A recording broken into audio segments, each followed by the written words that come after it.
active fingers. A perfect shell, a frail crimson leaf, a shiny, unblemished conker. "Shall we put it in the box, Mummy?" he'd shout, running to bring her these gifts, and he'd watch whilst the little ceremony was performed.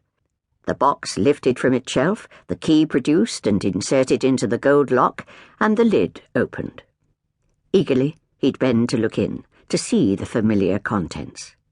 If his hands were clean, he'd be allowed to unfold his grandmother's small silk handkerchief, kept in the embroidered, soft suede pochette that smelled of lavender, to take out the letter his father had written to him, all the way from Afghanistan, and to look at the photograph that had been enclosed. The letter, which his mother would read to him, made him feel proud and strong. His father told him to be a good boy, to look after his mother and little sister, and then they would look at the photograph. His father, smiling at them, standing in a dry, dusty, arid place. The biggest treat was to play with the carved and painted wooden cat, which, like a Russian doll, separated into two halves to reveal yet another small cat and then another, until the final delightful surprise, a tiny mouse.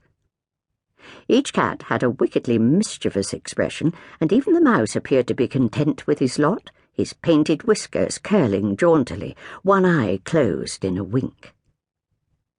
As he grew older, the enchantment gradually faded, until he forgot the box altogether, except as one of the familiar objects that moved with them from the small house in Finchley to the big ground-floor flat in Blackheath, and finally to his mother's room at the nursing home.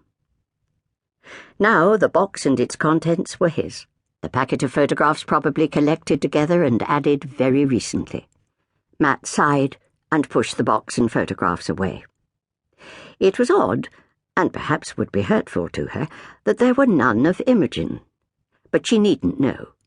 Their mother had been distanced from them for so long, first with her gradual descent into depression and alcoholism, and then with the onset of liver disease, that it was unlikely that Imogen would be upset.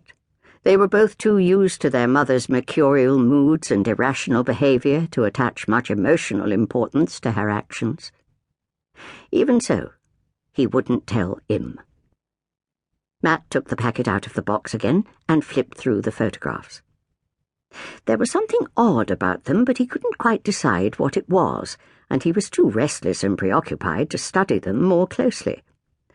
The prospect of his next book, unwritten and unformed, pressed on his consciousness.